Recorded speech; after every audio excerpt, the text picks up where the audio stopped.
All right. Hey, everybody. I am not going to wait for anyone to jump on because I ghosted this account several months ago before I had a baby, and I really lived it up in the motherhood realm. I had a baby. But anyway, what I want to talk about is Basecamp Batching Guide, which is coming out. Well, it's already out. It is out right now, actually. And I have been working so hard on this the past several weeks, if not months. I think I announced back in September that I was trying to come out with a course because I felt like the courses that are out there didn't quite represent the demographic that I feel like I speak well to, which is kind of blue collar families, people who have really strong family values, who are hard workers. You're not stupid, like you're actually really smart. But you chose to either drop out of college or you chose to go into a trade because you saw that income came a different way, faster that way, whatever. So I felt like I had that type of audience to speak to, and some of the courses that are out there just don't speak to these people that I'm trying to speak to. I still might be interested in DWA. I'm not sure. This is kind of just a whole life update on where I'm at with those things. But Digital Wealth Academy, if you don't know what it is a course that a lot of people were selling, still are selling. There's over 108,000 members or something in there now, and I'm one of them. And while they kept improving the course, and I think there's tons of value in that course, I've heard through grapevines and threads and different things that people are feeling confused because it's out of order. Like they don't know how to follow the order. There's so many options. And that I think is confusing for a consumer when you give them so many roads to go down. They're like, wait a second, like I bought this so that I knew what road to go down.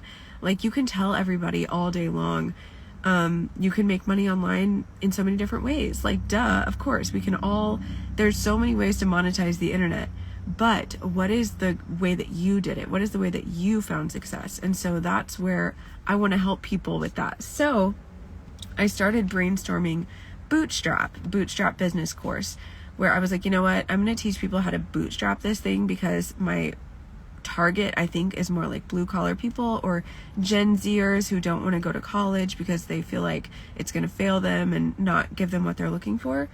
And the creator economy is so vast. I have monetized as a creator for the past 10 years now. Like that's insane to me. I cannot believe that the time flew by so fast, and I can't believe that I've made multiple six figures over every year and could make way more if I wanted to.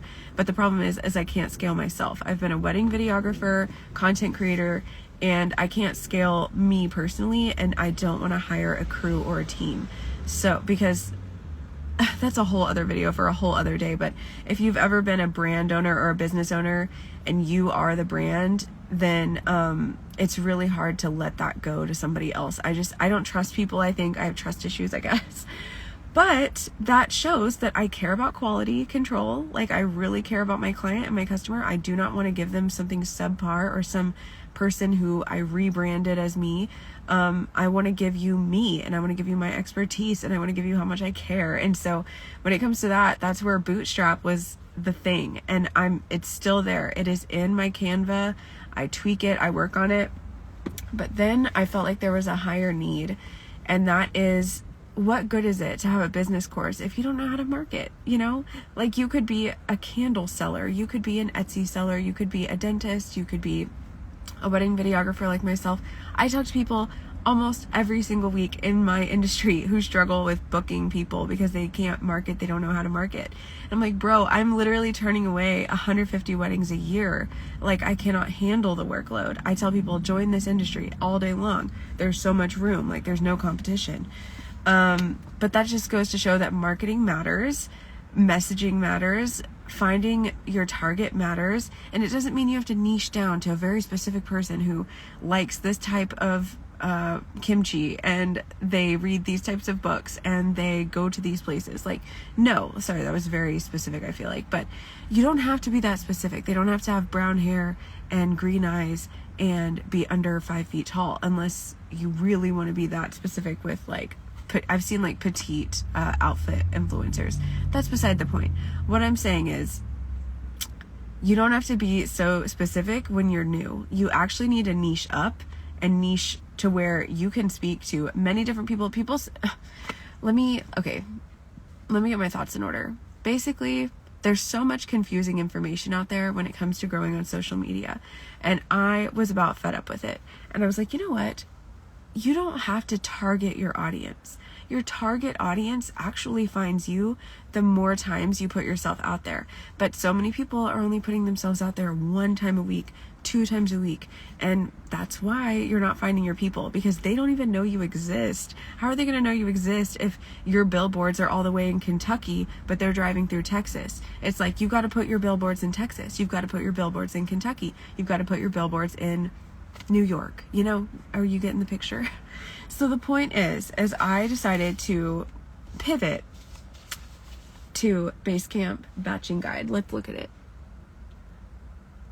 Basecamp. Let's talk about it. Basecamp is the base of a mountain range. Like if you're going on an expedition or you're going hiking, you set up your base camp at the base of the mountain. Duh. But I thought, you know what? People need a base camp for their content. People need a place to send out all this information from. And if you are just posting in real time in the moment on socials, like if you're going to TikTok, writing up the post, filming the stuff, editing, posting, that's exhausting. And then you're going over to Instagram, doing the same thing. Then you're going to YouTube Shorts, and that's such a waste of time nowadays. Right now, in this day and age, volume matters, and you need to be able to do this quickly because you want to have a life, right? You don't want to be on your phone all the time. And it needs to all make sense. So you need to have like a base camp, a place to keep all of this, to see your brand. Like if you're just sporadically, throwing crap like spaghetti up against the wall, you're not gonna be very succinct, if that makes sense. But if you can create a base camp with who you are as a brand, as a personal brand, you can actually begin to see, and I've done this over the years, when I realized that I'm actually very consistent in my wedding brand. I realized this about, I'd say about 4 years in. Before that, it was like random clients all over the place. I was like, man, I'm sick of shooting barn weddings, but then I'd shoot some crazy urban wedding, then I'd shoot a marine wedding, then I'd shoot some butterfly garden wedding. It was all over the place, all different kinds of people. But then I stopped sharing the weddings that I didn't really love to work with anymore, and I only shared the weddings that I wanted to work with, and they were light, bright, white, pretty affluent people. And they all had a similar tone. I'm more like Jesus niched, so I like honed in on like Christ-centered weddings. And with all of that, now if I look at my feed, I'm like, oh my gosh, everything's like pretty much the same. It's very, very, what's the word? Homogenous, is that the word? Everything is very the same. Like it just looks very succinct. People see my brand for my wedding business and they think, oh, that's the kind of weddings they do. They don't do anything outlandish or weird. I'm going to trust them because that's what I want too. Or they see, oh, that's the kind of weddings they do, one after the other. And it's not cookie cutter. It's just a vibe. It's a brand. I can't really explain it other than you're giving people a vision of what you do, and they either want it or they don't. That can be Nike shoes. They give you a vision of what kind of shoe wear you're going to have, and you either want it or you don't. Cars, that's a big one. These car companies give you a vision. Like when you think Jeep, you think of a